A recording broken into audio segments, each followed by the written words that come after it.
Good morning everybody, my name is डाली जोशी। अभी तक आप लोगों की जो टेस्ट सीरीज चल रही थी जिसमें आपका क्लासिफिकेशन और फाउंडेशन वाली 2 यूनिटें कंप्लीट हो चुकी हैं। ये 3rd यूनिट चल रही है जिसमें आपके कंप्यूटर क्लास 1 ख़त्म हो चुकी है, दूसरी स्टार्ट है। और ये जो क्वेश्चन मैं आप लोगों को करा रही हूँ, जो आपके लाइफ साइंस के जो एग्ज़ाम है उनका प्रीवियस ईयर क्वेश्चन पेपर है। और ये हर एक पेपर में क्वेश्चन कहीं ना कहीं से ये आते हैं, सारे डिटेल्स में क्वेश्चन मैं आपको बताऊंगी। ये बहुत ही इंपॉर्टेंट क्वेश्चन है, इनकी सीरीज जो चल रही है आप लोग रेगुलर इसको ज्वाइन कीजिएगा, क्योंकि ये सारे क्वेश्चन आप लोग जब एग्जाम देंगे तो आपको जरूर पता चलेगा कि इसमें से क्वेश्चन आ रहे हैं, क्योंकि ये सारे प्रीवियस ईयर क्वेश्चन है। और ये 100 क्वेश्चनों की श्रृंखला है जिसमें आप लोगों को 100 क्वेश्चन अगर ये लोग आप लोग करके जाते हैं तो आप लोगों को बहुत फायदा होने वाला है, क्योंकि इनसे सारे क्वेश्चन जो भी बनेंगे वो सारे यही है। ठीक है, उसके बाद भी आपकी जो थ्योरी की क्लास है टॉपिक बाय टॉपिक वो भी मैं स्टार्ट करने वाली हूँ। बाकी अभी आप लोगों के समय कम है, क्योंकि आपका एग्जाम 16 तारीख को है 2nd ग्रेड का, और अन्य जो भी एग्जाम है उनके लिए भी हेल्पफुल है। लेकिन अभी जो आप लोग एग्जाम दे रहे हैं इसके लिए टेस्ट सीरीज ज्वाइन करना आप लोगों को बहुत जरूरी है, तो फ्री ऑफ कॉस्ट इसको ज्वाइन कीजिए। और ये सारे क्वेश्चन आप लोगों को बहुत इंपॉर्टेंट सहायता भी करेंगे, क्योंकि ये सारे क्वेश्चन इंपॉर्टेंट है। ठीक है, स्टार्ट करते हैं अपना पहला क्वेश्चन। पहला क्वेश्चन क्या है कि इंटरनेट एक्सप्लोरर एक है, अगर हिंदी में पढ़ना है तो हिंदी में, इंग्लिश में पढ़ना है तो इंग्लिश में पढ़ सकते हैं।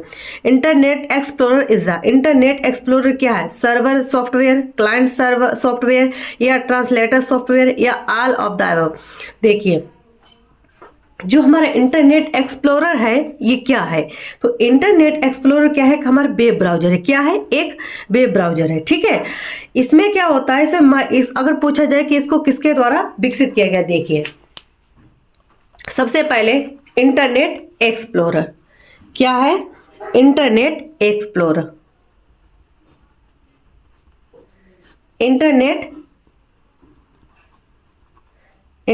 एक्सप्लोरर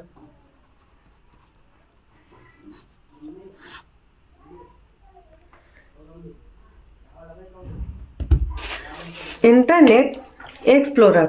अब जैसे इसमें पूछा जाए कि ये क्या है, तो ये क्या है? एक वेब ब्राउजर है। क्या है?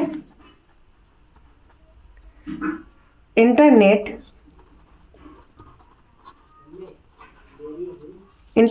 एक्सप्लोरर क्या है? एक वेब ब्राउजर है। क्या है? एक वेब ब्राउजर। पूछा जाए तो इंटरनेट एक्सप्लोरर क्या है? एक वेब ब्राउजर। याद रख लेना आप लोग, क्योंकि इसमें पूछा जाता है कि इंटरनेट एक्सप्लोरर क्या है? एक ब्राउजर है। अगर पूछा जाए कि किसके द्वारा विकसित किया गया, तो ये माइक्रोसॉफ्ट के द्वारा विकसित किया गया। ये विकसित पूछा जाए कि किसके द्वारा विकसित किया गया, तो माइक्रोसॉफ्ट के द्वारा। किसके द्वारा? तो माइक्रोसॉफ्ट के द्वारा। ठीक है, माइक्रोसॉफ्ट के द्वारा क्या किया गया है? विकसित किया गया। ये इंपॉर्टेंट है। अगर पूछा जाए कि इंटरनेट एक्सप्लोरर क्या है, तो इंटरनेट एक्सप्लोरर क्या? एक वेब ब्राउजर है। किसके द्वारा विकसित किया गया? तो माइक्रोसॉफ्ट के द्वारा ये विकसित किया गया था। ये हमारा क्या है कि ये विंडो ऑपरेटिंग सिस्टम के शुरुआती संस्करणों के साथ सम्मिलित था, लेकिन लंबे समय तक ये क्या हुआ? लोकप्रिय वेब ब्राउजर रहा। लेकिन अगर पूछा जाए कि आधुनिक वेब ब्राउजरों में अगर पूछा जाए तो क्योंकि इसमें जो पहला फीचर्स वगैरह थे वो ठीक थे, लेकिन अब क्या हुआ, अब नए नए हमारे गूगल वेब ब्राउजर चले हैं, तो उनसे क्या है कि अगर आप लोग बहुत अच्छे से और वर्क करना चाहते हैं तो जैसे हमारा गूगल क्रोम हो गया, मोजिला हो गया, फायरफॉक्स हो गया, ओपेरा हो गया, ये क्या है? ये हमारे वेब ब्राउजर, नए वेब ब्राउजर। ठीक है, अगर सबसे पहले पूछा जाए तो इंटरनेट एक्सप्लोरर हमारा क्या है? वेब ब्राउजर है। लेकिन आधुनिक अगर पूछा जाए, देखिए मैं आपको हर एक टॉपिक को टच करके चलूंगी, जहां से अगर क्वेश्चन बनते भी हैं तो वो आपको जरूर मिलेंगे यहीं से। ठीक है, जैसे अगर पूछा जाए कि नए वेब ब्राउजर या न्यू वेब ब्राउजर।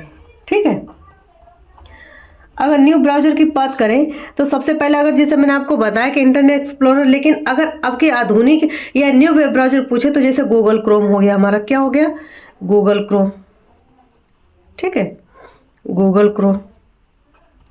जैसे हमारा मोजिला, ये क्या है? ठीक है, खाली मोजिला आएगा तब भी आप लोग क्या समझ सकते हैं, ये क्या है?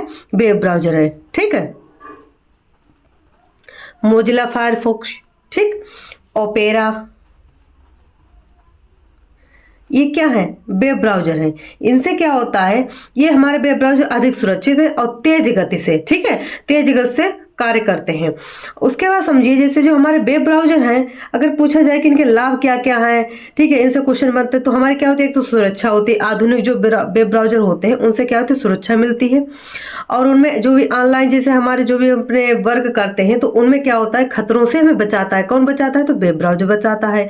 ये क्या करता है, हमारे वेब मानकों के साथ बेहतर अनुकूलन करते हैं, ठीक है, जिसके साथ हम क्या कर सकते हैं, वेबसाइटों के साथ सही ढंग से कार्य कर सकते हैं, उनकी अनुमति ले सकते हैं, या हमारी नई विचारों या सुविधाओं के तकनीकों को साथ हम क्या कर सकते हैं, अपने आप को अपडेट कर सकते हैं। तो जो वेब ब्राउजर है, वेब ब्राउजर के क्या कर सकते हैं हम लोग, अपने जो भी डाटा है उसको सुरक्षित रख सकते हैं। वेब ब्राउजर के माध्यम से जो भी बाहरी खतरे हैं उनसे बच सकते हैं, ठीक है, जो हमारे कार्य करने की समस्या है वो भी नहीं होगी इससे। तो अनेक प्रकार के, अगर पूछा जाए कहाँ से क्वेश्चन कहाँ से आएंगे कि गूगल क्या है, गूगल क्रोम क्या है, वेब ब्राउजर। मोजिला फायरफॉक्स क्या है, एक वेब ब्राउजर। ओपेरा क्या है, वेब ब्राउजर। अगर सबसे पहला इंटरनेट एक्सप्लोरर क्या है, तो पहला वेब ब्राउजर, ठीक है। इस तरीके से क्वेश्चन बनेंगे, ये मोस्ट इंपॉर्टेंट है। फ्री ऑफ कॉस्ट चल रहा है आप लोगों के लिए, फ्री में, तो आप लोग इसको ज़्यादा ज़्यादा ज्वाइन कीजिए और आप लोग शेयर जरूर कीजिए। ये सारे मैं जितने भी पेपर हैं उनको सारे क्वेश्चनों को, हर एक क्वेश्चन के टॉपिक को आपको एक्सप्लेन करके आपके सामने रखूंगी। अगर क्वेश्चन आए तो इनसे बाहर ना जाए, ठीक है। अगला क्वेश्चन, तो इसका क्वेश्चन हमने आपको क्या बताया कि जो हमारा इंटरनेट एक्सप्लोरर है ये क्या है, एक वेब ब्राउजर है। तो वेब ब्राउजर है तो अगर ये पूछा जाए कि इसमें क्या होगा, वायरस नहीं, ठीक है। क्या हमारा कंप्यूटर, एक मिनट, क्या है सर्वर सॉफ्टवेयर, नहीं। क्लाइंट सॉफ्टवेयर, नहीं। अनुवादक सॉफ्टवेयर, नहीं। उपयुक्त में से सभी। अब आप लोग बताइए कौन सा हो सकता है, फर्स्ट, सेकंड, थर्ड, फोर्थ। तो देखिए अगर पूछा जाए कि सर्वर सॉफ्टवेयर, तो सर्वर सॉफ्टवेयर तो ये नहीं है। दूसरा देखिए अनुवाद भी नहीं करता है, तो उपयुक्त में से ये जब ये बार नहीं करते तो ये भी नहीं होगा, ठीक है। एलिमेंट्स देखिए, तो इसका राइट आंसर क्या हो जाएगा, क्लाइंट सॉफ्टवेयर, ठीक है। इसका राइट आंसर क्या हो जाएगा, बी।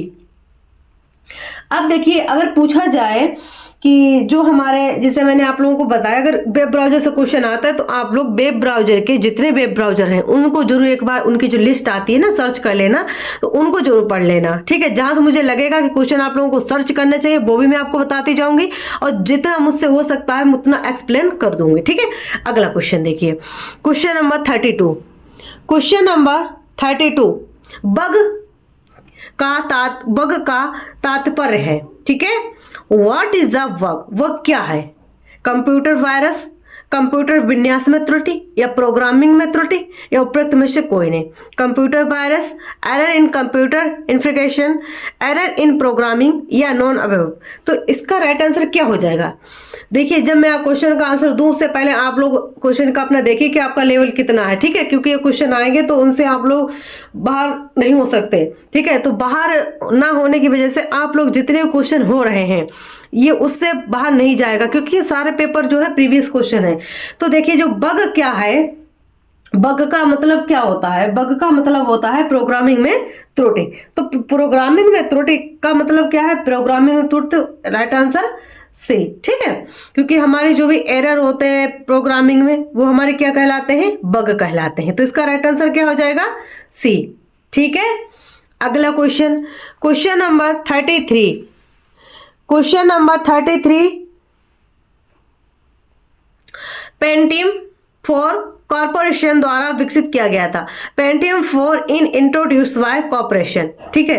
किसके द्वारा विकसित किया गया, कंप्यूटर के द्वारा, एडवांस कंप्यूटर के द्वारा, या इंटेल के द्वारा, या CMC लिमिटेड के द्वारा। बताइए किसके द्वारा विकसित किया गया था। तो इसका राइट आंसर क्या हो जाएगा, जो पेंटियम है 4 कॉर्पोरेशन किसके द्वारा, तो इंटेल के द्वारा। तो इसका राइट आंसर क्या हो जाएगा, सी। याद रख लेना ये सारे क्वेश्चन आने वाले हैं, आप लोग जरूर इसको अच्छे से रीड करना, ठीक है। अगला क्वेश्चन देखिए, question number 34। Question number 34, question number 34 में क्या कहा गया है कि RFID मॉड्यूल का उपयोग क्या है। What is the use of RFID module, object identification, to provide 3G connectivity, या टू मेंस टेम्परेचर, या टू मेजर वाईफाई स्ट्रेंथ, ठीक है। वस्तु की पहचान, 3G कनेक्टिविटी प्रदान करने हेतु, तापमान मापन के लिए, वाईफाई की क्षमता मापन के लिए। इसका राइट आंसर क्या होगा बताइए आप लोग। देखिए जो हमारी, आप देखिए मैं आपको बता देती हूँ कि जो RFID है, RFID अगर पूछा जाए, इससे क्वेश्चन बनेंगे कि ये किस कार्य के लिए किया जाता है हमारे लाइब्रेरी साइंस में, सर्कुलेशन के लिए या कैटलॉगिंग के लिए या मैनेजमेंट के लिए। तो देखिए जैसे RFID कोड क्या होता है कि जैसे आपने कोई लाइब्रेरी में बुक ली, ठीक है, तो हर एक बुक के पीछे एक चिप लगी होगी। उस चिप को अगर आप जहां पर RFID का जो गेट लगा होता है ना, तो जब वहां पर आप लोग निकलेंगे तो वो अपने आप बजने लगेगा, क्योंकि उसमें उसका मैच होगा, उसका क्या होगा, उसमें कनेक्शन होगा, कनेक्टिविटी होगी। तो यही होता है। तो आप सर्कुलेशन अगर पूछा जाए किसके लिए किया जाता है, तो सर्कुलेशन के लिए। और क्यों किया जाता है कि जिससे कि अगर आपको कोई बुक चाहिए, ठीक है, तब भी आप RFID के माध्यम से जल्दी जल्दी बुक प्राप्त कर सकते हैं। तो वो हमारा उसके क्लासिफिकेशन कैटलॉगिंग का हो जाएगा, ठीक है। तो इस तरीके से अगर क्वेश्चन को आप समझे कि क्वेश्चन पूछ क्या रहा है, अगर पूछा जाए कि ये किस लिए किया जाता है, तो सर्कुलेशन के लिए, ठीक है। अगला क्वेश्चन, अब थोड़ा FID के बारे में बता देती हूँ मैं आपको, RFID के बारे में, कि RFID से क्वेश्चन और आपके किस तरीके से बनते हैं, इसके फीचर्स पूछे जा सकते हैं। तो क्वेश्चन नंबर 2, RFID, जो RFID है इसका क्या का विभाग, किस विभाग के अंतर्गत कार्य करता है।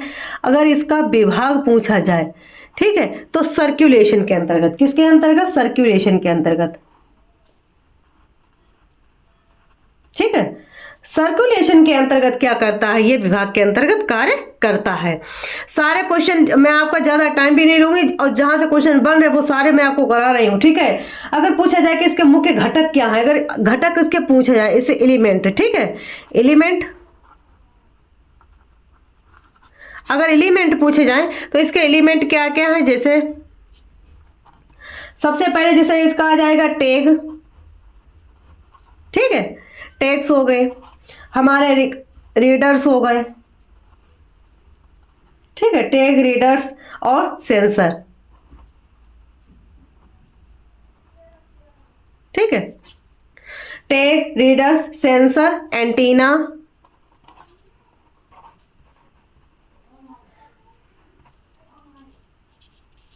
सर्वर,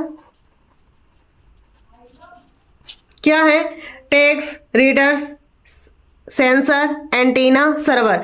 अगर ये 5 पूछा जाए तो इनसे पूछा जाएगा कि RFID के मुख्य घटक क्या क्या है, मुख्य एलिमेंट क्या है, क्या क्या है। तो इससे आप लोग पता लगा सकते हैं कि टैग आ जाए तो भी RFID का है, रीडर्स आ जाए तब भी, सेंसर का आ जाए तब भी, एंटीना का आ जाए तब भी, सर्वर का आ जाए तब भी आपका क्या है, RFID के क्या है, एक 5 घटक हैं, ठीक है। इनको आप लोग जरूर याद कर लेना। अगर पूछा जाए कि ये विकसित कब किया गया, अगर विकसित का पूछा जाए कि ये जो टैग थे यानी RFID को कब विकसित किया गया, अगर विकसित की बात की जाए कि RFID को कब विकसित किया गया, तो 26 जनवरी 2005 को। कब? तो 26 जनवरी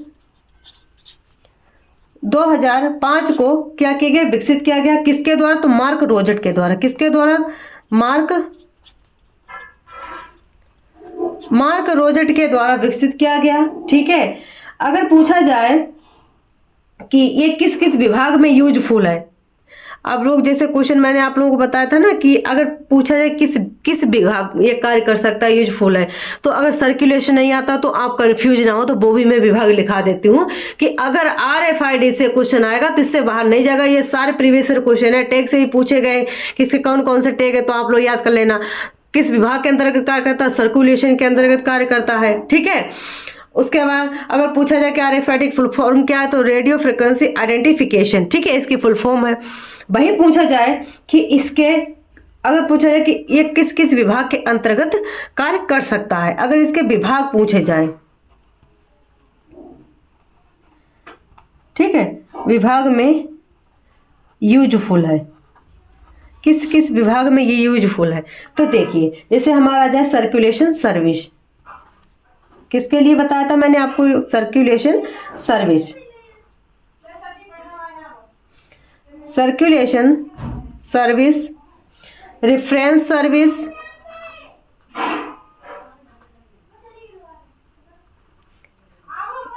रेफरेंस सर्विस, वही आ जाए स्टॉक वेरिफिकेशन, स्टॉक वेरिफिकेशन के लिए क्या किया जाता है, RFID का यूज किया जाता है। वही आ जाए सिक्योरिटी लाइब्रेरी मटेरियल्स। अब देखिए मैं आपको भी फिर से एक बार बताती हूँ, सिक्योरिटी ऑफ लाइब्रेरी मटेरियल। देखिए आपने देखा होगा, ऐसे आप लोग समझ लेना कि जो हमारा RFID का आप लोग एक बार सर्च करना, तो RFID का देखेंगे तो उसमें एक गेट होता है जहां से अगर आप लोग निकलते हैं, अगर कोई बुक लेकर आप लोग निकलते हैं बिना उसको परचेस किए हुए, सॉरी परचेस नहीं, उसको आप लोग रजिस्टर में, एक्सेशन रजिस्टर में आप लोग क्या करते हैं, उसमें एंट्री देने के पश्चात अगर आप बुक को लेकर जाते हैं तो आपका उसमें वॉल्यूम आने लग सकती है, आपका एकदम सेंसिटिव होने लगेगी, तो उससे आप लोग पता लगा लेंगे कि आपके पास बुक है या नहीं है। दूसरा ये है कि ये किस किस के लिए कार्य किया जाता है, तो जैसे हमारा सर्कुलेशन सर्विस, जैसे हमने कोई बुक ली, ठीक है, तो बुक जब लेते हैं तो उसमें क्या होता है कि हम अपनी कोई सी बुक ले, चाहे हिंदी की, राजनीति, विज्ञान, किसी भी सब्जेक्ट की अगर बुक लेते हैं तो उसमें सर्कुलेशन बुक आता है। रेफरेंस सर्विस, अगर हमें कुछ रेफरेंस चाहिए होता है, संदर्भ पूछना होता है, तब भी हम इसके लिए यूज होता है। स्टॉक वेरिफिकेशन अगर हमें करना हो तो तब भी यूजफुल होता है। अगर हमें सिक्योरिटी बात होती है, सिक्योरिटी में भी कोई बुक हमारे लेकर नहीं जा सकता। तो ये हमारे क्या है, इसके फायदे किसके हैं, तो हमारे RFID के, रेडियो फ्रिक्वेंसी आइडेंटिफिकेशन। ठीक है, अगर पूछा जाए कि किस विभाग के अंदर, तो सर्कुलेशन विभाग के अंतर्गत। यहां तक जो आप लोगों की इंफॉर्मेशन थी यहां पर कंप्लीट होती है। ठीक है, अगला question, question number 35, question number 35, question number 35 में क्या पूछा गया है, प्रथम व्यावसायिक वायरस था। अगर पूछा जाए, देखिए अब एक बार इसका आंसर भी समझ लीजिए कि जो RFID है, RFID के जैसे आंसर क्या होगा, वस्तु की पहचान करना, या 3G कनेक्टिविटी प्रदान करने हेतु, या तापमान मापने हेतु, या वाईफाई क्षमता को मापने हेतु। देखिए आप लोग खुद पता लगा लेंगे क्योंकि अभी हमने आपको जो एक्सप्लेन किया है, क्या ये वाईफाई की क्षमता को मापने के लिए किया जाएगा, नहीं। तापमान के लिए नहीं। 3G कनेक्टिविटी प्रदान करने के लिए नहीं। तो क्या, वस्तु की पहचान के लिए, मतलब ऑब्जेक्ट आइडेंटिफिकेशन। तो इसका राइट आंसर क्या हो जाएगा, राइट आंसर ए। ठीक है, इसका राइट आंसर क्या हो जाएगा, राइट आंसर ए हो जाएगा। ठीक, राइट आंसर क्या हो जाएगा, ए, वस्तु की पहचान।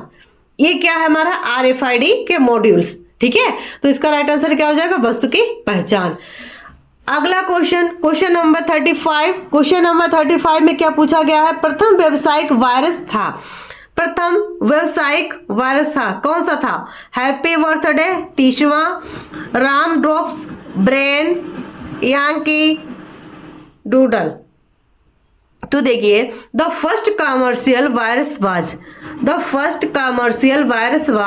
हैप्पी बर्थडे 30, या हमारा राम ड्रॉप्स, ब्रेन, या यांकी डुगडू। ठीक है, अब देखिए इसका राइट आंसर क्या हो जाएगा। अगर प्रथम व्यवसायिक पूछा जाए तो प्रथम व्यवसायिक वायरस था हमारा ब्रेन। ठीक है, ये किसके द्वारा विकसित किया गया, इससे क्वेश्चन अगर बने तो देखिए मैं आपको बताती हूँ। तो इसका राइट आंसर क्या हो जाएगा, ब्रेन। ठीक है, क्या आंसर होगा, ब्रेन। अब इससे किस तरीके से क्वेश्चन बनेंगे वो मैं आपको बताती हूँ। Question number 35, question number 35, question number 35 में क्या पूछा गया है कि ब्रेन क्या है। ठीक है, तो जो ब्रेन वायरस है हमारे कॉमर्शियल के लिए यूज हुआ था, और ये पूछा कब विकसित किया गया, तो 1896 में ये विकसित किया गया। ये किसने विकसित किया, तो जो पाकिस्तान है ना, पाकिस्तान के 2 भाई थे। ठीक है, 2 भाइयों ने ये विकसित किया था। और अगर पूछा जाए कि विकसित किया गया ये किस सिस्टम को प्रभावित करने, तो एमएस डोस को प्रभावित करने के लिए। ठीक है, एमएस डोस। ठीक है, एमएस डोस सिस्टम पर। और आप लोग सिस्टम सॉफ्टवेयर, एप्लीकेशन सॉफ्टवेयर इनको जरूर पढ़ लेना। ठीक है, अब पूछा जाए अगला question, question number 36, question number 36 में क्या पूछा गया है कि कृत्रिम प्रज्ञा की धारणा किसके द्वारा संबंधित है। ठीक है, कृत्रिम प्रज्ञा की धारणा किसके साथ संबंधित है, the concept of artificial intelligence is related with first generation computer, second generation computers, या फोर्थ जनरेशन कंप्यूटर्स, या फिफ्थ जनरेशन कंप्यूटर्स। देखिए आप लोग फर्स्ट जनरेशन से जो भी हमारे 5 जनरेशन है उनको जरूर आप लोग पढ़ के जाना, उनसे क्वेश्चन बनेगा, इंपॉर्टेंट है। जिसमें फर्स्ट में क्या आता है, सेकेंड में क्या आता है, थर्ड में किसका यूज हुआ, फोर्थ में किसका हुआ, फिफ्थ में किसका, फिर भी मैं आपको एक्सप्लेन करती हूँ जहां तक मुझे लगता है, लेकिन फिर भी आप लोग पढ़ना जरूर। जिस टॉपिक को मुझे लग रहा है कि आप लोग पढ़िए तो मैं आपको बताती जाऊंगी कि आपको क्या क्या पढ़ना है, ठीक है। जैसे आपका जनरेशन से related question number 36, question number 36 से आ जाए कि जनरेशन में, और आप लोग बोल रहे मैम कि आपसे कांटेक्ट कैसे हो, तो मैं व्हाट्सएप ग्रुप बना रही हूँ और एक टेलीग्राम ग्रुप बना रही हूँ, तो आप लोग उसमें ज्वाइन हो जाना, ठीक है। अब ये मुझे थोड़ा टाइम लगा क्योंकि अभी वर्क ज़्यादा लोड है मेरे ऊपर, इसलिए मैं बना नहीं पा रही हूँ, लेकिन अभी आज या कल मैं बना लूँगी। उसके बाद आप लोग सभी ज्वाइन हो जाना, उसमें आपकी जो भी क्वेरी हो, जो भी आपको पूछना हो वहाँ पर पूछ सकते हैं, ठीक है।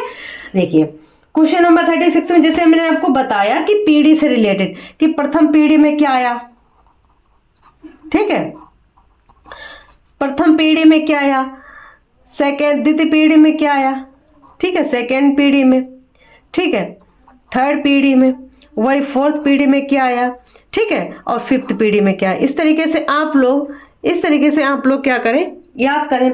तो जैसे फर्स्ट जनरेशन में क्या आता है, वैक्यूम ट्यूब, क्या आया था, वैक्यूम ट्यूब, ठीक है, फर्स्ट जनरेशन में वैक्यूम ट्यूब आया था। इसमें क्या क्या जैसे पूछा जाए कि एनिक, यूनिवेक, आईबीएम किसमें, तो फर्स्ट जनरेशन में, ठीक है। कंप्यूटर का नाम क्या था, एनिक, ठीक है, यूनिवेक या आईबीएम कंपनी के द्वारा क्या किया था, विकसित किया गया था, इंपॉर्टेंट है। उसके बाद देखिए आ जाए कि जो सेकेंड जनरेशन उसमें क्या हुआ था, उसमें ट्रांजिस्टर का यूज होता, किसका हुआ था, ट्रांजिस्टर, ठीक है, किसका हुआ था, ट्रांजिस्टर का यूज होता, यानी सेमीकंडक्टर,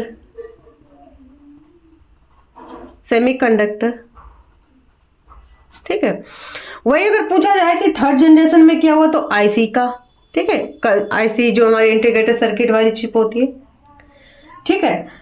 उसके बाद देखिए फोर्थ में पूछा जाए तो चिप में क्या आ जाएगा हमारा, जैसे इसमें आप लोग चिप याद रख लेना।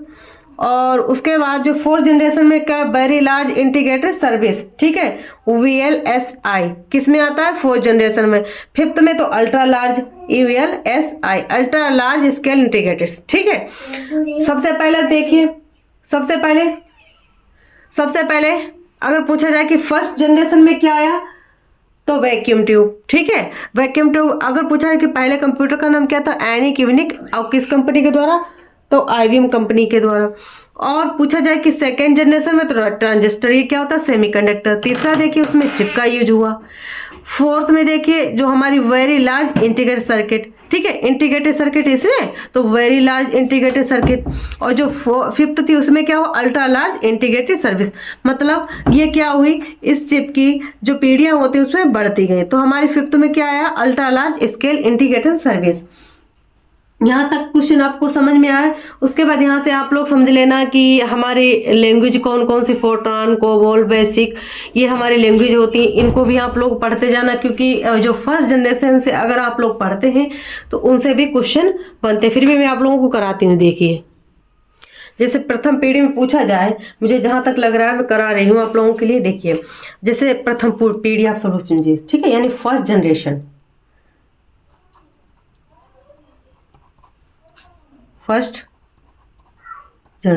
ठीक है। प्रथम जनरेशन में क्या क्या आप लोगों को याद रखना है। सबसे पहले इसकी पीढ़ी तो 1955, अगर पूछा जाए कि फर्स्ट जनरेशन अगर पूछा जाए तो फर्स्ट जनरेशन में क्या आ जाएगा, तो फर्स्ट जनरेशन में सबसे पहले आप लोग याद रखिए 1942 से 1955, ठीक है, 1942 से 1955, ठीक है, ये क्या है इसकी जनरेशन। अब देखिए सबसे पहले मैंने आपको बताया कि फर्स्ट है, पहले आप याद रख लेना वैक्यूम ट्यूब। क्या याद रखना है, वैक्यूम ट्यूब, क्या याद रखना है, वैक्यूम ट्यूब। दूसरा क्या याद रखना है, दूसरा याद रखना है कि इसमें पंच कार्ड, ठीक है, पंच कार्ड पूछा जाए तो हमारी फर्स्ट जनरेशन, ठीक है। इसमें क्या हुआ कि डाटा या सॉफ्टवेयर को स्टोरेज करने के लिए पंच कार्ड या टेप का प्रयोग किया गया, पंच कार्ड या टेप, ठीक है, किस में आता है, सेकेंड में। उसके बाद देखिए अगर पूछा जाए कि कौन सी लैंग्वेज थी, इसे मशीन लैंग्वेज यानी लो लेवल लैंग्वेज, ठीक है, लैंग्वेज क्या थी, लो लेवल, ठीक है, या मशीनी, ठीक है, मशीन लैंग्वेज थी। उसके बाद देखिए अगर पूछा जाए कि इसमें कितने प्रति जो समय की जो गति थी वो कितने मिली सेकेंड थी, तो वो थी हमारी, अगर पूछा जाए कि मिली सेकेंड, ठीक है। इनसे क्वेश्चन, हर क्वेश्चन जहां से बन रहा है मैं आपके लिए प्रयास कर रही हूं। तो 1 m मतलब ट्रेन 3, ठीक है, या हमारी 100, ठीक है, 1000, ये क्या है, इसकी मेमोरी स्पीड है। उसके बाद देखिए अगर पूछा जाए कि जो फर्स्ट जनरेशन में और कहाँ से क्वेश्चन बन सकते हैं वो भी देखिए। ऐसे आ जाए कि फर्स्ट जनरेशन में कंप्यूटर का आकार क्या था, बड़ा, ठीक है, बड़ा आकार था कंप्यूटर का, आकार क्या था, बड़ा था। वही पूछा जाए कि अगर ऊष्मा, अगर बड़ा आकार होगा तो ऊष्मा भी ज्यादा फेंकेंगे। जैसे आपकी पहले टीवी चलती थी ना, तो टीवी में पहले रंगीन नहीं होती थी, सादा टीवी होती थी। तो इस तरीके से पहले कंप्यूटर भी थे। कंप्यूटर क्या करते थे, जो वैक्यूम ट्यूब लगते थे तो वो ज्यादा देर तक वर्क नहीं कर सकते थे। और कंप्यूटर कितना बड़ा होता था, एक कमरे के बराबर बड़ा होता था, जिसमें कार्य किया जाता था, और वो जल्दी गर्म हो जाता था, इसलिए जल्दी ज्यादा देर तक हम काम भी नहीं कर सकते थे। तो इस तरीके से आप लोग अपना दिमाग लगा लेना, ठीक है। अच्छा, जैसे मैंने आपको बताया कि फर्स्ट जनरेशन में आपका क्या है, जैसे यूनिक, ठीक है, इंटरनेशनल बिजनेस मशीन, मार्क, ये किस पीढ़ी के हैं, तो जैसे मार्क आ जाए तो मार्क भी हमारा किस में आ जाएगा, फर्स्ट जनरेशन में, ठीक है। और इसकी क्षमता अगर पूछा जाए कि जो इसको विकसित किया गया था, जो ग्रेस हाइपर थे, जो हमारे कैलिफोर्निया विश्वविद्यालय के प्राध्यापक थे, उन्होंने 1952 में असेंबली भाषा के आविष्कारों में इसमें प्रयोग को लिखना आसान कर दिया था, ठीक है। इनके जिस तरीके से मशीनी लैंग्वेज थी उसको आसान कर दिया था। और इसकी क्षमता पूछ जाए तो 1 kV थी। क्षमता अगर पूछा जाए कि जो प्रथम कंप्यूटर, इसकी क्षमता तो 1 kV थी, ठीक है, 1 kV क्या थी, इसकी क्षमता थी। यहाँ तक कंप्लीट हुआ। अगर क्वेश्चन यहाँ से आता है तो आप लोग इसको अटेंड जरूर कर लें, ठीक है। अब सेकेंड जनरेशन समझिए। सेकेंड जनरेशन अगर पूछा जाए कि सेकेंड जनरेशन में क्या हुआ, दूसरी पीढ़ी,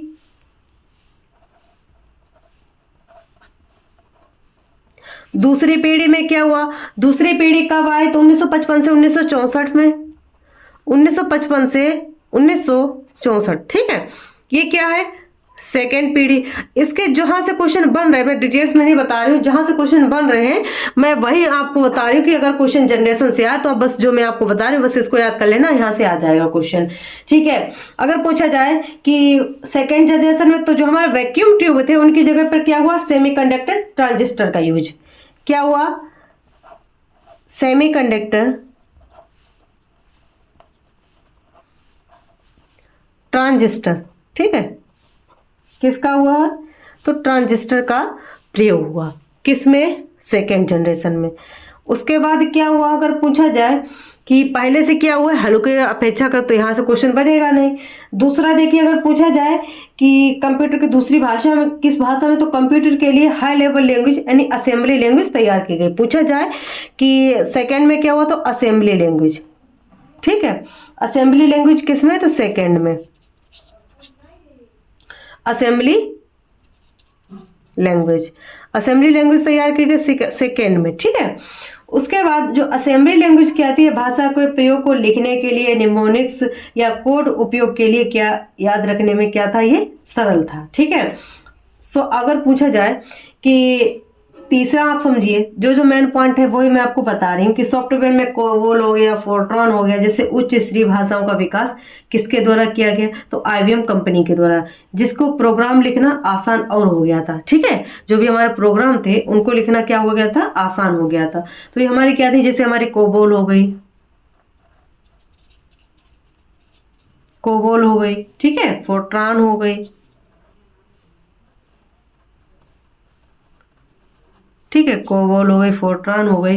जैसे उच्च स्तरीय, ये क्या हमारी उच्च स्तरीय, ठीक है, उच्च स्तरीय जो भाषाएं थी, उच्च स्तरीय भाषाएं किसके द्वारा विकसित की गई, तो IBM कंपनी के द्वारा, ठीक है, IBM के द्वारा विकसित किया गया। अगर पूछा जाए कि इसमें इसका कार्य, इसमें प्रोग्राम को लिखना आसान हो गया था। इसका क्या था कि जो प्रोग्राम थे प्रयोग में, कि जो प्रोग्राम थे, ठीक है, प्रोग्राम को लिखना आसान हो गया था। प्रोग्राम को लिखना आसान हो गया कौन से में, जब ये हमारी कोबोल फोर्ट्रान लैंग्वेज है तब, ठीक है, प्रोग्राम को लिखना क्या हो गया था, आसान हो गया था। उसके बाद देखिए, अगर क्वेश्चन आ जाए कि पंच कार्ड, जो हमारा डाटा सॉफ्टवेयर के स्टोरेज के लिए पंच कार्ड की जगह डिस्क का प्रयोग हुआ। जो पंच कार्ड थे, जैसे मैंने आपको पहले में बताया, पंच कार्ड की जगह किसका प्रयोग हुआ, तो डिस्क का। किसका प्रयोग हुआ, डिस्क का, ठीक है, याद रख लेना। और इसमें वेज ऑपरेटिंग सिस्टम था, इसका प्रारंभ किया गया था। अगर पूछा जाए कि किस ऑपरेटिंग सिस्टम का, तो वेज ऑपरेटिंग सिस्टम का, वेज ऑपरेटिंग, ठीक है, वेज ऑपरेटिंग सिस्टम का प्रयोग किसमें हुआ, तो सेकेंड जनरेशन में, ठीक है। और इसमें इस पीढ़ी में क्या हुआ कि मैग्नेटिक ड्रम जो था, इसके स्थान पर मैग्नेटिक कोर का प्रयोग किया गया। जैसे हमारे मैग्नेटिक ड्रम मैंने आपको बताया ना फर्स्ट जनरेशन में, तो इसकी जगह पर क्या हुआ, जो मैग्नेटिक ड्रम थे उनकी जगह पर क्या हुआ, तो उनकी जगह पर मैग्नेटिक कोर का यूज हुआ, ठीक है। किसका यूज हुआ था, मैग्नेटिक कोर का। किसकी जगह पर, तो वो हमारे मैग्नेटिक ड्रम,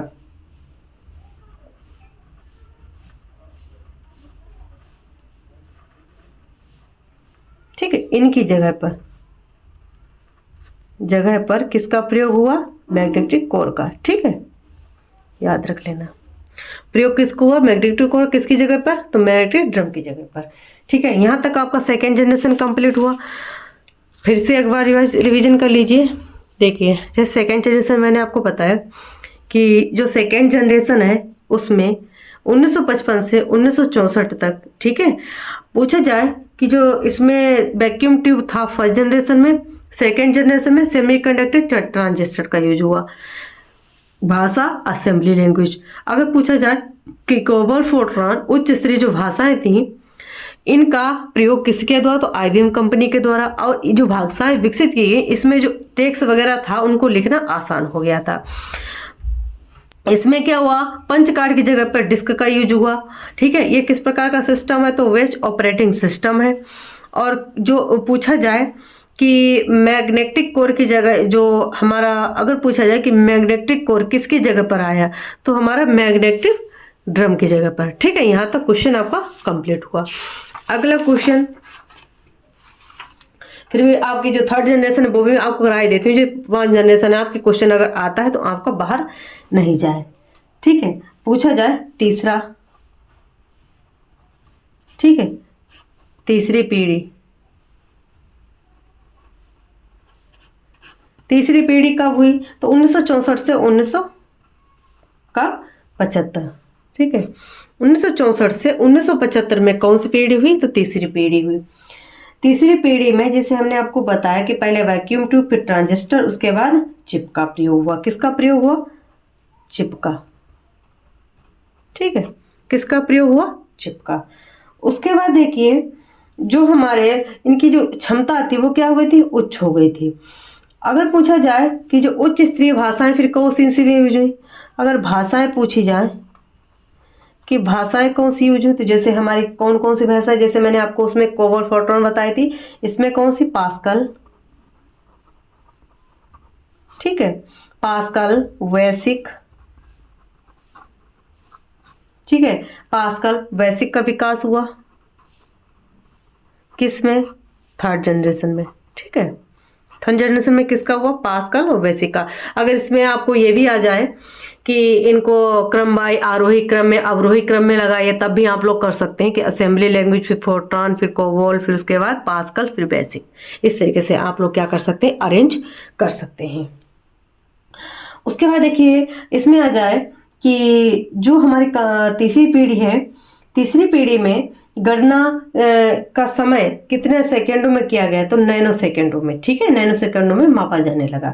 यहाँ तक क्वेश्चन कंप्लीट हुआ। उसके बाद जैसे फोर्थ वाला, चतुर्थ समझिए, ठीक है, यानी फोर्थ जनरेशन। फोर्थ पीढ़ी में क्या हुआ, मुझे जहां से लग रहा है कि क्वेश्चन बनेंगे वही मैं आपको बता रही हूँ। 1975 से 1989, ठीक है, 1975 से 1989 क्या है, इसकी जनरेशन है, किसकी, तो चतुर्थ पीढ़ी की। इसमें क्या हुआ, जैसे मैंने आपको बताया, उसमें आईसी, पहले वैक्यूम ट्यूब, फिर ट्रांजिस्टर, फिर हमारा किसमें चिप का प्रयोग हुआ। उसके बाद फोर्थ में क्या हुआ, तो हमारा वेरी लार्ज इंटीग्रेटेड सर्किट, यानी पहले इंटीग्रेटेड सर्किट थर्ड में, और फोर्थ में वेरी लार्ज इंटीग्रेटेड सर्किट। तो इसमें किसका यूज हुआ, तो इसमें हुआ था वेरी लार्ज इंटीग्रेटेड सर्किट, ठीक है। तो किसका हुआ था, वेरी लार्ज, VLSI, ठीक है, वेरी लार्ज इंटीग्रेटेड सर्किट का यूज हुआ था। इसमें कितने सेकेंडों में, तो उसमें पिको सेकेंडों में मापा जाने लगा। उसके बाद देखिए, इस पीढ़ी में माइक्रो प्रोसेसर का प्रयोग हुआ। किसका प्रयोग हुआ, तो माइक्रो प्रोसेसर का इस पीढ़ी में प्रयोग हुआ। किसमें हुआ, तो फोर्थ जनरेशन में, ठीक है, किसमें, ठीक है। तो आप लोग इसको अच्छे से रिवाइज जरूर कर लेना। अगर पूछा जाए कि माइक्रो प्रोसेसर का किसमें यूज हुआ, तो फोर्थ जनरेशन में, ठीक है, फोर्थ जनरेशन में माइक्रो प्रोसेसर का यूज हुआ, ठीक है। अगर पूछा जाए कि इसमें कंप्यूटर के कार्य किस तरीके के हो, तो मल्टीटास्किंग के कार्य, ठीक है, कंप्यूटर के साथ कई कार्यों को संपन्न किया जाने लगा, क्योंकि इसमें हर तरीके का वर्क स्टार्ट होने लगा, तो इसमें मल्टीटास्किंग का भी यूज हुआ, ठीक है। चुंबकीय डिस्क के स्थान पर किसका यूज हुआ, डिस्क, जैसे मैंने आपको थर्ड में बताया था, डिस्क, ठीक है, जो चुंबकीय डिस्क है उसके स्थान पर किसका यूज हुआ, इसके स्थान पर हुआ था सेमीकंडक्टर मेमोरी ने, ठीक है, किसने, तो सेमीकंडक्टर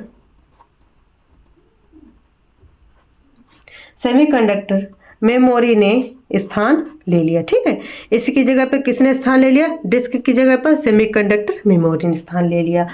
अगर पूछा जाए कि इसकी क्षमता, तो रैम तथा क्षमता के में वृद्धि के लिए किसकी यूज हुआ। अगर क्षमता में वृद्धि पूछी जाए कि वर्क अच्छे से करे, तो रैम का यूज हुआ, ठीक है। और अगर पूछा जाए कि जो माइक्रोसॉफ्ट है, ठीक है, माइक्रो कंप्यूटर का आविष्कार किया गया, जिसमें पीसी कहा जाता है। अगर पूछा जाए कि 1981 में IBM ने माइक्रो कंप्यूटर का आविष्कार किया, पूछा जाए कि कब, तो 1981 में, याद रख लेना। 1981 में IBM कंपनी ने, ठीक है, माइक्रो प्रोसेसर का आविष्कार किया। किसका आविष्कार किया, तो माइक्रो प्रोसेसर, ठीक है, माइक्रो प्रोसेसर का क्या किया, आविष्कार किया। और जब आविष्कार किया, तो अगर पूछा जाए कि इसको क्या कहा जाता है, तो इसको पीसी कहा जाता है, ठीक है, क्या कहा जाता है, पीसी कहा जाता है, याद रख लेना। अब देखिए, क्वेश्चन आ जाए कि जो हमारा सॉफ्टवेयर में ग्राफिकल यूजर इंटरफेस के विकास में कंप्यूटर को और उपयोग सरल बना दिया, ठीक है। दूसरा, जैसे हमारा गति पूछी जाए, किसका नेटवर्क क्या था, तो लैन वैन का विकास का हुआ, तो हमारी फोर्थ जनरेशन में, ठीक है, किसका, लोकल एरिया नेटवर्क, लैन, ठीक है, और वैन, ये जो पढ़ लेना कि इसका विकास कब हुआ, उच्च गति को प्रदान करने के लिए, तो फोर्थ जनरेशन में, ठीक है। और उसके बाद अगर पूछा जाए कि इसमें कौन सी प्रोग्रामिंग भाषा को, इसको कार्य को सरल बनाने के लिए किस प्रोग्रामिंग भाषा की यूज होगा, तो सी, ठीक है। भाषा क्या थी इसमें, तो सी भाषा, ठीक है, सी भाषा का यूज हुआ, यानी तेज बनाने के लिए जो विकास था उसमें प्रोग्रामिंग को सरल करना था, इसके लिए सी भाषा का यूज हुआ, ठीक है। क्षमता, जैसे मैंने आपको बताया कि क्षमता जैसे 1000 MB थी, और जो दूसरे चरण में कितनी हो गई थी, 160 GB तक वृद्धि हो गई थी, ठीक। क्षमता अगर पूछी जाए कि क्षमता कितनी थी, तो क्षमता जैसे पहले में कितनी, 1000 MB, और उसके बाद अगर दूसरे चरण में पूछी जाए कि फिर दूसरे चरण में कितनी हो गई थी, तो दूसरे चरण में कितनी हो गई थी, 160, ठीक है, GB तक रही। यहाँ तक आप लोगों को कंप्लीट हुआ। पांचवी पीढ़ी आप लोग समझ लीजिए, जहाँ से भी क्वेश्चन बनेगा मैं आपको वहाँ से क्वेश्चन करा दूंगी। पांचवी पीढ़ी, पांचवी पीढ़ी की बात की जाए कि पांचवी पीढ़ी में क्या हुआ, तो पांचवी पीढ़ी में क्या हुआ, कब हुआ, तो 1989। ये डेट तो नहीं आएगी, लेकिन फिर भी आप लोग अगर याद रखेंगे तो आपके लिए बेस्ट होगा। जैसे अगर पूछा जाए कि कृत्रिम बुद्धिमत्ता का किस पीढ़ी में प्रयोग हुआ, तो वो किस में हुआ था, हमारा 5th में। ठीक है, किस में, कृत्रिम आर्टिफिशियल, ठीक है, किसका, तो कृत्रिम ज्ञान का, कंप्यूटर में कृत्रिम ज्ञान का, आर्टिफिशियल इंटेलिजेंसी का प्रयोग किस में हुआ, तो पांचवी पीढ़ी में। ठीक है, इसमें क्या, कौन सी मेमोरी, तो ultra large scale integrated circuit, ULSI। ठीक है, ultra large scale integrated circuit. उसके बाद देखिए इसकी भंडारण क्षमता जो थी उसको बढ़ाने के लिए, इसके विकास को बढ़ाने के लिए सबसे पहले क्या है, देखिए इनसे क्वेश्चन बनेंगे कि जो भंडारण अगर पूछा जाए कि और इन भंडारण के लिए ऑप्टिकल डिस्क, अगर पूछा जाए कि ऑप्टिकल डिस्क में विकास किस तरीके से हुआ और इनकी क्षमता जो थी उच्च थी, क्या थी, उच्च थी। अगर पूछा पांचवी पीढ़ी में, तो पहले क्या आई थी, DVD, फिर CD, फिर ब्लोरे डिस्क। ठीक है, DVD, CD, ब्लोरे, ठीक है, ब्लोरे डिस्क, DVD, CD, ब्लोरे डिस्क। ये क्या है, इसकी भंडारण क्षमता को उच्च गति प्रदान करने के लिए यूज हुई थी। और उसके बाद समझिए कि अगर पूछा जाए कि इसमें नेटवर्किंग क्या थी, तो नेटवर्किंग के क्षेत्र में इंटरनेट ने ईमेल WWW का विकास किया। अगर पूछा जाए कि नेटवर्किंग के लिए,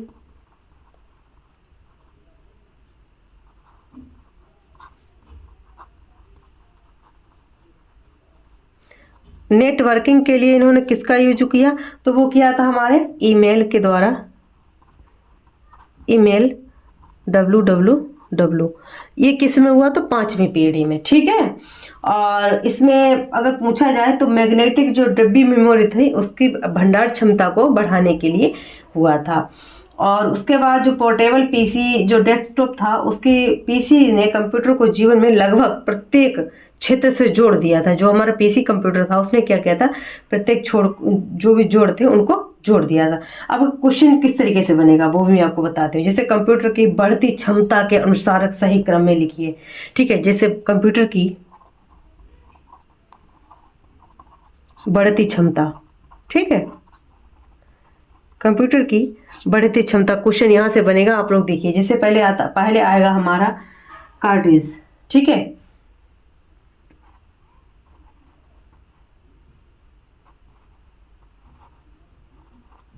उसके बाद CD, उसके बाद DVD, उसके बाद ब्लूरे डिस्क।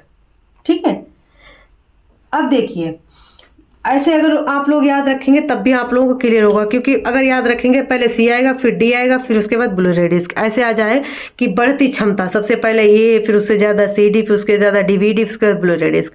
इसी तरीके से आप लोग याद कर सकते हैं कि कंप्यूटर की बढ़ती भंडारण क्षमता के अनुसार सही क्रम क्या है। तो इस तरीके से आप लोग याद कर लेना। ठीक है, उसके बाद जैसे हमारा आ जाए कि DVD जी थी उसको कब पेश किया गया, तो 1996 से 1997 में। अगर पूछा जाए कि जो हमारी सर्वप्रथम पंच कार्ड का प्रोटोटाइप किसने तैयार किया, तो जोसेफ मेरी ने तैयार किया था। अगर पूछा जाए कि पंच कार्ड को किसने बनाया था, तो हरमन होल्डिथ ने बनाया था। हरमन होल्डिथ ने किस पीढ़ी में, याद रखना, 3rd पीढ़ी में। ठीक है, वही आ जाए कि इंटीग्रेटेड सर्किट चिप का आविष्कार किसने किया, तो जैक किल्बी ने किया था। याद रख लेना, इंटीग्रेटेड सर्किट जो था उसका प्रयोग किसने किया था, जैक किल्बी ने किया था।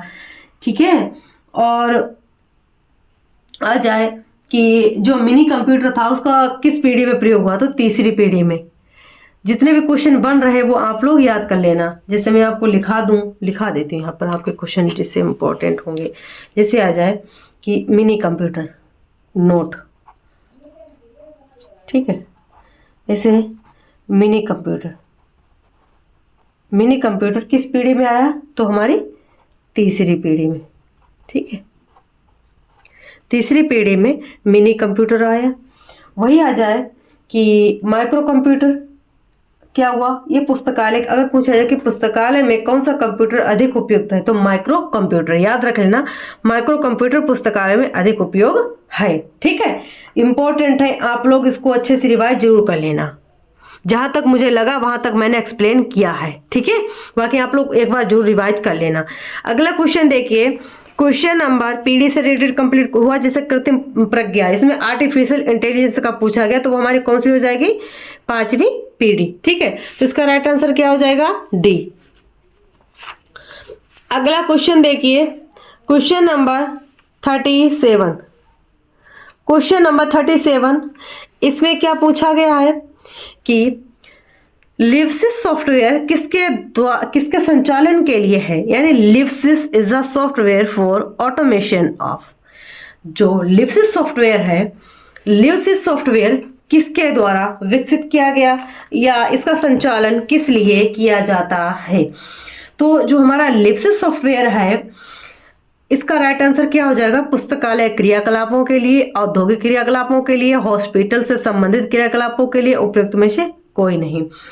तो जो 37 का क्वेश्चन है उसमें लिवसिस सॉफ्टवेयर डिजाइन किसके द्वारा, तो इसका राइट आंसर क्या हो जाएगा, इसका हो जाएगा पुस्तकालय के क्रियाकलापों के लिए। ठीक है, इसका राइट आंसर क्या हो जाएगा, ए।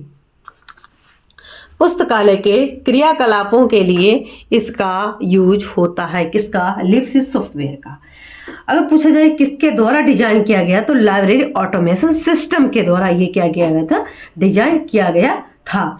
और आप लोगों के लिए खुशखबरी है कि मैं बहुत ही जल्दी आप लोगों की वजह से, आपने इतना अच्छे से चैनल को बढ़ाया है कि मैं डिजिटल बोर्ड लेना चाह रही हूँ, और फिर उसके बाद आप लोगों के फ्री ऑफ कॉस्ट जो भी क्लासें होंगी, टॉपिक बाय टॉपिक, पहले मैं थ्योरी कंप्लीट करा दूंगी, उसके बाद टॉपिक वहीं से स्टार्ट होंगे, और उसके बाद भी आपके जो क्वेश्चन बनते हैं प्रीवियस वाले, वो भी मैं आपको उसी के थ्रू, जब भी आपको एक टॉपिक पढ़ाया जाएगा उसमें थ्योरी पढ़ाऊंगी, थ्योरी के बाद आपको उसके एमसीक्यू के बाद उसके प्रीवियस क्वेश्चन कहाँ से आ रहे हैं वो, फिर उसके बाद उसके करंट क्वेश्चन कहाँ से आ सकते हैं, इस तरीके से मैं आप लोगों को पढ़ाऊंगी, वो भी फ्री ऑफ कॉस्ट। ठीक है, बस थोड़े दिन आप लोग रुक जाइए, अभी जो मैं पढ़ा रही हूँ ये बहुत इंपॉर्टेंट है। ठीक है, तो इसको पहले आप लोग अभी तक थोड़ा पढ़ लीजिए, उसके बाद मैं वही बोर्ड लेने वाली हूँ, तो उसके आधार पर मैं आपको और अच्छे से पढ़ा पाऊंगी। ठीक है, अभी तक थोड़ा इसमें प्रॉब्लम है, लेकिन कोई प्रॉब्लम नहीं। अगर आप पढ़ना चाहते हैं तो इससे भी पढ़ सकते हैं और उससे भी पढ़ सकते हैं, लेकिन आपको कंटेंट चाहिए, कंटेंट आपको यहाँ भरपूर मिल रहा है। तो इसमें आपको बता दिया है कि जो लिवसिस सॉफ्टवेयर है किसके संचालन के लिए है, तो पुस्तकालय क्रियाकलापों के लिए। ठीक है, तो इसका राइट आंसर क्या हो जाएगा हमारा, ए। राइट आंसर क्या है हमारा, ए। ठीक है, लाइब्रेरी एक्टिविटी के लिए। अगला question, question number 38। Question number 38 operating system है। ऑपरेटिंग सिस्टम इज एन क्या है, application software, system software, hardware, language. Application software, system software, hardware या भाषा। बताइए आप लोग क्या हो सकता है इसका आंसर। जो हमारा ऑपरेटिंग सिस्टम है, ऑपरेटिंग सिस्टम क्या है, हमारा एक सिस्टम सॉफ्टवेयर। इसका राइट आंसर क्या हो जाएगा, वी। ठीक है, राइट आंसर वी। अगला question, question number 39। Question number 39 में क्या है, ए मैन में मुख्यतः कितने केबल होते हैं। A man is 4 cable, 3 cable, ठीक है, सॉरी, ए मेन केबल में, ठीक है, 1 2 केबल या 10 केबल्स। ठीक है, यानी 4 केबल, 3 केबल, 1 या 2 केबल, 10 केबल, कितनी केबलें यूज होती है बताइए आप लोग। जो मेन केबल होती है उसमें कितनी केबलें यूज होती हैं, वो होती हैं 1, 1 या 2। ठीक है, right answer C. Right answer C. ठीक है, अगला question, question number 40। Question number 40 में क्या पूछा गया है, लाइनेक्स किसके द्वारा विकसित किया गया। लिनुक्स टोरवाल्ड्स के द्वारा, लिनुक्स ग्रोलियर के द्वारा, लिनुक्स गोस्लिंग के द्वारा या पीटर डेस्लेमा के द्वारा। जो लाइनेक्स है, जैसे मैंने आपको बताया कि लाइनेक्स सॉफ्टवेयर है, किसके द्वारा विकसित किया गया था, ये किया गया था, ये हमारा क्या है, एक ऑपरेटिंग सिस्टम है। क्या है, एक ऑपरेटिंग सिस्टम है। तो अगर पूछा जाए किसके द्वारा विकसित किया गया, तो टोरवाल्ड्स के द्वारा। ठीक है, तो इसका राइट आंसर क्या हो जाएगा, ए। यहाँ याद कर लेना, टोरावाल्ड्स के द्वारा, ठीक है। जो लाइनेक्स है टोरावाल्ड्स के द्वारा विकसित किया गया था। तो इसका राइट आंसर क्या हो जाएगा? ए। अब देखिए मैं थोड़ा इसके बारे में भी आप लोगों को बता देती हूँ जिससे आप लोगों का क्लियर हो जाए। Question number 40। Question number 40। Question number 40। Question number 40 में जैसे लाइनेक्स के बारे में आया था, ठीक है, लाइनेक्स के बारे में, LINUX, ठीक है, लाइनेक्स के बारे में। ये क्या है? ऑपरेटिंग सिस्टम है। क्या है? एक ऑपरेटिंग सिस्टम। ये क्या है? एक ऑपरेटिंग सिस्टम है। ये क्या है? ओपन सोर्स, ठीक है। ये क्या है? एक open source operating system. Operating system, ठीक है। ये क्या है? Open source operating system. क्या है? लाइनेक्स। अगर पूछा जाए किसके द्वारा, जैसे इसके संस्थापक कौन थे? टोरावाल्ड्स के द्वारा, ठीक है, इनके द्वारा। पूछा जाए कब? तो 1991 में, ठीक है, 1991 में विकसित किया गया था। किसके द्वारा? तो टोरावाल्ड्स के द्वारा। कब विकसित किया गया? तो 1991 में विकसित किया। ये सर्वर क्या है? ये सर्वर मोबाइल डिवाइस और एम्बेडेड सिस्टम में व्यापक रूप से उपयोग किया जा सकता है, ठीक है। अगर पूछा जाए कि उपयोग, तो अगर इसका उपयोग पूछा जाए कि उपयोग किसका? लाइनेक्स का। अगर लाइनेक्स का उपयोग पूछा जाए तो ये क्या कर सकता है? ये मोबाइल डिवाइस,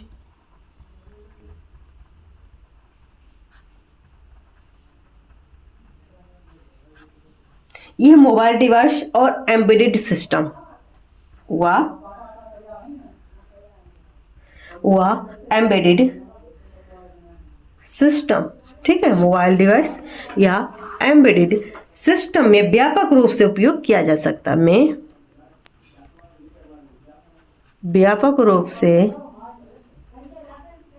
उपयोग किया जा सकता है, ठीक है। तो यहाँ तक जो क्या है, जो आपके क्वेश्चन जहाँ से बन रहे थे, ठीक है, वो कंप्लीट हुए। इसमें पूछा जाए कि जो लाइनेक्स है, लाइनेक्स क्या है? एक ऑपरेटिंग सिस्टम है। अगर पूछा जाए एक किस प्रकार का सिस्टम है, तो ओपन सोर्स है, ठीक है। क्या है? ओपन सोर्स ऑपरेटिंग सिस्टम है। किसके द्वारा? तो टोरावाल्ड्स के द्वारा 1991 में। ये क्या है? इसका उपयोग क्या है? तो मोबाइल डिवाइस व एम्बेडेड डिवाइस सिस्टम में व्यापक रूप से क्या है? ये उपयोग किया जा सकता है। ऐसा याद रख लेना आप लोग, ठीक है। यहाँ तक कंप्लीट हुआ लाइनेक्स का। अगला question, question number 41। Question number 41।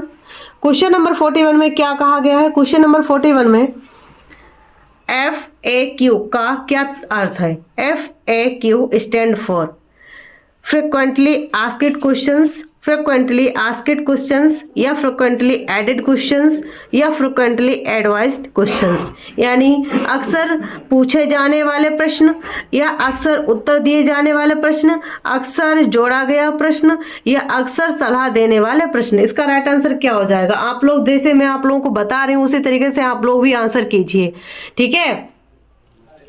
तो इसमें पूछा गया है इसकी फुल फॉर्म, ठीक है। तो इसकी फुल फॉर्म आप लोग बताइए, और आप लोगों के जितने क्वेश्चन आप लोगों के ठीक हो आप लोग कमेंट में जरूर बताना। मुझे खुशी होगी कि आप लोगों की तैयारी किस तरीके से हो रही है और आप लोगों ने कितना सीखा है वो भी आप लोगों में बताना, ठीक है। तो इसका राइट आंसर क्या हो जाएगा? फ्रिक्वेंटली आस्क्ड क्वेश्चन, ठीक है। फ्रिक्वेंटली आस्क्ड क्वेश्चन, अक्सर पूछे जाने वाले प्रश्न। इसका राइट आंसर क्या हो जाएगा? फ्रिक्वेंटली आस्क्ड क्वेश्चंस, ठीक है। ए राइट आंसर इसका है। अगला question, question number 42। Question number 42, निम्नलिखित में से कौन सा माइक्रो ब्लॉगिंग का उदाहरण है? निम्नलिखित में से कौन सा माइक्रो ब्लॉगिंग का उदाहरण है?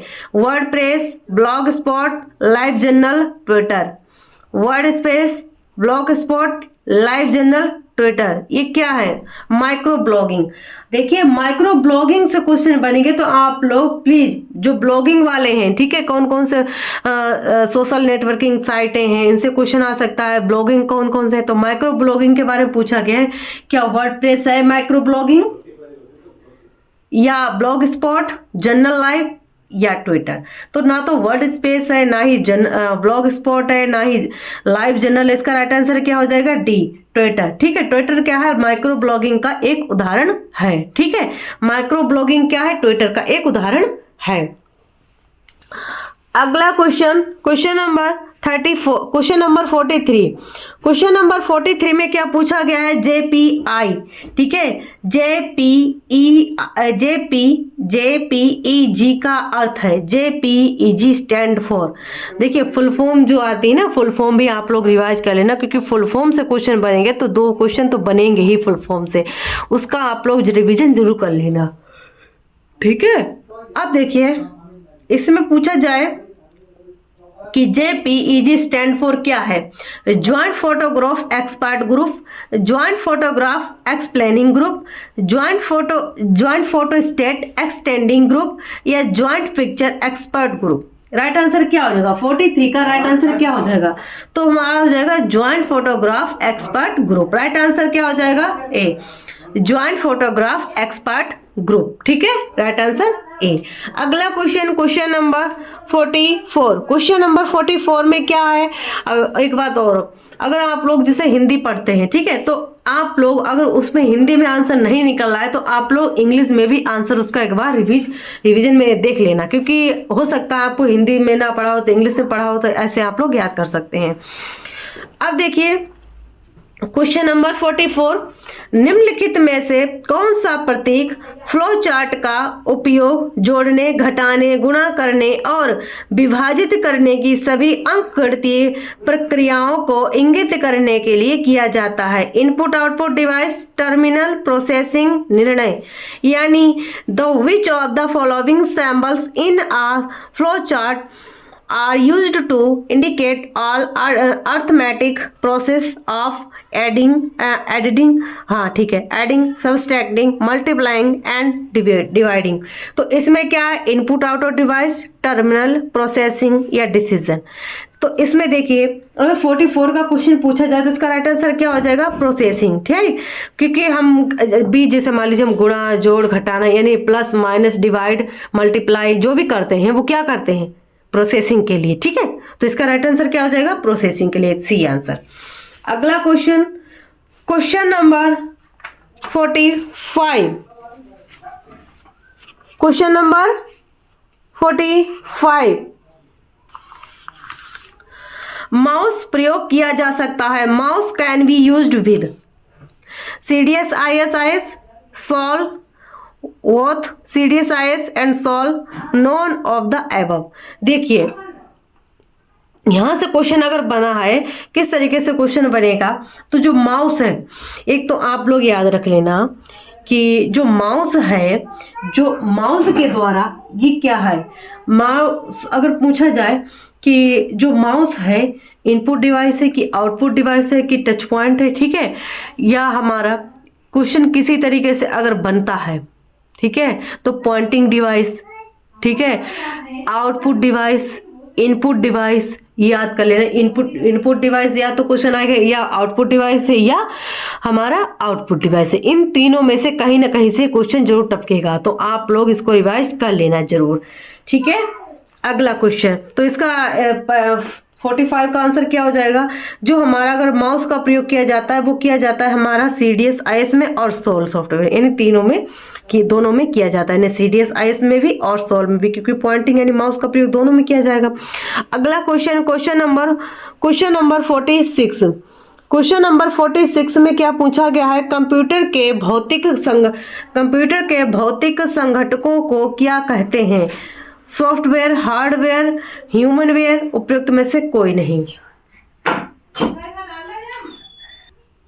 और एक क्वेश्चन मैं भूल गई यहाँ पर, देखिए जैसे CDSIS के बारे में पूछा जैसे इसमें देखिए, जैसे मैंने आपको बताया था यहाँ पर कि जो क्वेश्चन 45, क्वेश्चन नंबर 45 में CDSIS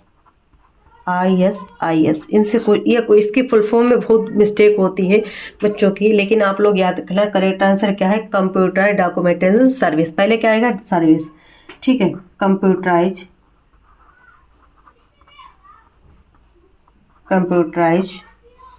documentation computerised documentation service, ठीक है, computerised documentation service, integrated set of information system, ठीक है, इंटीग्रेटेड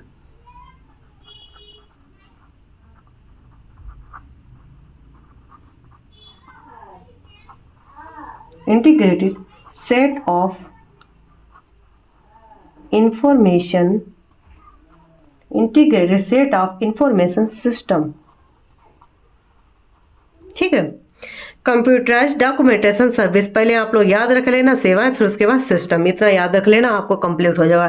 क्वेश्चन यहीं से आएगा कि इसकी फुल फॉर्म क्या है, तो कंप्यूटर डॉक्यूमेंटेशन सिस्टम नहीं, पहले क्या आएगा, सर्विस, ठीक है। Computerised documentation service, integrated set of information system, ठीक है। यहाँ तक आप लोगों के क्वेश्चन अगर बनता है तो आप लोग इसको जरूर अटेंड कर लेना, ठीक है। यहाँ तक बस पहले सर्विस, पहले सेवा फिर सिस्टम, पहले सेवा फिर सिस्टम याद रख लेना, ठीक है, सर्विस सिस्टम। अगला क्वेश्चन जैसे मैंने आपको बताया कि 46 क्वेश्चन था, तो इसमें इसका क्या आंसर होगा, सॉफ्टवेयर, हार्डवेयर या ह्यूमनवेयर। जैसे कंप्यूटर के भौतिक संगठकों को क्या कहते हैं, कंप्यूटर के भौतिक संगठकों को क्या कहते हैं, इसका राइट आंसर क्या होगा। तो 46 जैसे मैंने आपको बताया कि 46 में क्या होगा, तो वो होगा हमारा हार्डवेयर, क्योंकि भौतिक जो भी हमारी चीज़ें होती हैं जिनको हम टच कर सकते हैं, पकड़ सकते हैं, उसको हम क्या बोलेंगे, हार्डवेयर, ठीक है, उसको क्या बोलेंगे, हार्डवेयर, ठीक है। सॉफ्टवेयर जिसको हम छू नहीं सकते, तो अगर याद रख लेना हार्डवेयर सॉफ्टवेयर पूछे तो उसको भी आप लोग देख लेना, क्योंकि उनसे भी क्वेश्चन बनते हैं, ठीक है। अगला क्वेश्चन जैसे आप लोग हार्डवेयर में, जैसे हमारा अगर पूछा जाए कि हार्डवेयर में क्या क्या आ सकता है, जैसे सीपीयू हो गया, रैम हो गया, हमारा हार्ड डिस्क हो गया, मॉनिटर हो गया, कीबोर्ड हो गया, माउस हो गया, ठीक है। इस तरीके से हमारे क्वेश्चन बनते हैं। अगला देखिए क्वेश्चन नंबर 47, ठीक है, question number 47, question number 47, modem क्या है, what is modem. Digital data का चित्र, ग्राफिक डाटा, ध्वनि संकेतों से डिजिटल डाटा, डिजिटल सूचना को एनालॉग सूचना में बदलने की विधि। राइट आंसर क्या होगा, 47, आंसर 47। जो मॉडेम वो क्या करता है, जो हमारी डिजिटल सूचना होती है एनालॉग सूचना में बदलने की क्या होती है, एक विधि होती है, यानी डिजिटल सूचना को एनालॉग सूचना में बदलने की एक विधि। इसका राइट आंसर क्या हो जाएगा, डी। 47 का क्या हो जाएगा राइट आंसर, मॉडेम क्या है, डिजिटल सूचना को एनालॉग सूचना में बदलने की क्या एक विधि है, मॉडेम, ठीक है। अगला question, question number 48, question number 48 क्या है, यूनिक्स किसके द्वारा विकसित किया गया है, Blaise Pascal, Ken Thompson and Dennis Ritchie, या AT&T या स्टीफन आर वॉन। किसके द्वारा यूनिक्स सॉफ्टवेयर विकसित किया गया था, ये किया गया था केन थॉमसन के द्वारा।